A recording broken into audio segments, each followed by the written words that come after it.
কাণ্ডের মধ্যে ফের অস্বাভাবিক মৃত্যু হোটেল ম্যানেজমেন্ট ছাত্রীর বাড়ি এ রাজ্যে হলেও ঘটনাটি ঘটেছে গুজরাটে। চলতি বছরের ফেব্রুয়ারি মাসে শিওরের মল্লিকগুন পাড়ার বাসিন্দা পিয়া দাস হোটেল ম্যানেজমেন্টের ট্রেনিং করতে গেছিল গুজরাটে। গত 12 সেপ্টেম্বর হঠাৎই তার বাড়ির লোকের কাছে গুজরাটের ওই হোটেল ম্যানেজমেন্ট ইনস্টিটিউট থেকে ফোন আসে আপনার মেয়ে আত্মহত্যা করেছেন বলে। বাড়ির লোক সেখানকার লোকাল থানায় যোগাযোগ করে মেয়েটির মৃতদেহ নিয়ে আসেন গতকাল রাতে শিউরির বাড়িতে। সেখানকার পুলিশ ও হোটেল ম্যানেজমেন্ট ইনস্টিটিউটের মৃত্যুর পিছনে ঘটনাকে তুলে ধরেনি শুধুমাত্র অস্বাভাবিক মৃত্যু বলেই দেখানো হয়েছে। পুলিশ প্রশাসন কোনোভাবেই সাহায্য করেনি বলে বাড়ির লোকের অভিযোগ। পরিবারের লোকজন প্রশ্ন তুলেছেন মোদির রাজ্যে বাংলার ছাত্রের অস্বাভাবিক মৃত্যু নিয়ে। আজিকর কাণ্ড নিয়ে উত্তপ্ত গোটা দেশ। নির্যাতিতার বিচারের দাবিতে চলছে বিক্ষোভ কর্মসূচি। কলকাতা পুলিশের হাত থেকে সিবিআই এর হাতে হস্তান্তর হয় আজিকর কাণ্ডের মামলা, আর তারপরই সিবিআই এর হাতে গ্রেফতার হন আজিকরের প্রাক্তন অধ্যক্ষ সন্দীপ ঘোষ আর্থিক দুর্নীতির দায়।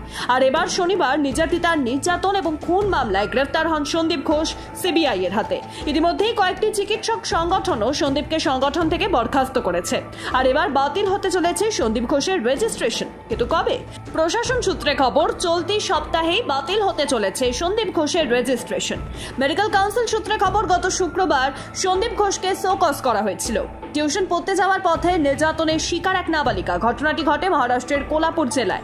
নাবালিকা নির্যাতনের শিকার 73 বছরের এক বৃদ্ধের হাতে। ফাঁকা বাড়িতে সহপাঠীদের অনুপস্থিতিতে 9 বছরের নাবালিকাকে যৌন নির্যাতন করে 73 বছরের এক বৃদ্ধ। ইতিমধ্যে নাবালিকার পরিবারের অভিযোগের প্রেক্ষিতে তদন্ত শুরু করেছে পুলিশ। চলছে তদন্ত, গ্রেফতার করা হয়েছে অভিযুক্ত বৃদ্ধকে। ঘটনাটি ঘটে সেপ্টেম্বরের একেবারে প্রথম সপ্তাহে। সেই নাবালিকা সেদিন পড়তে যায় এবং সেদিন পড়ার স্থানে আগেই পৌঁছে যায় সে। সহপাঠীরা তখনও পৌঁছয়নি, শিক্ষিকাও ছিলেন না।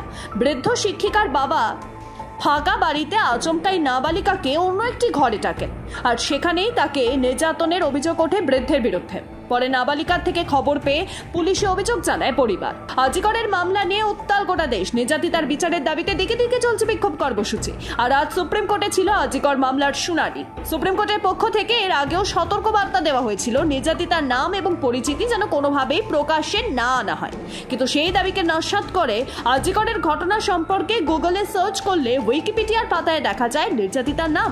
আর যা নিয়ে উদ্বেগ প্রকাশ করেন সুপ্রিম কোর্টের প্রধান বিচারপতি ডিওয়াই চন্দ্রচূড়। প্রধান বিচারপতির বেঞ্চ স্পষ্টত নির্দেশ দেন উইকিপিডিয়ার পেজ থেকে শীঘ্রই নির্যাতিতার নাম মুছে ফেলতে হবে।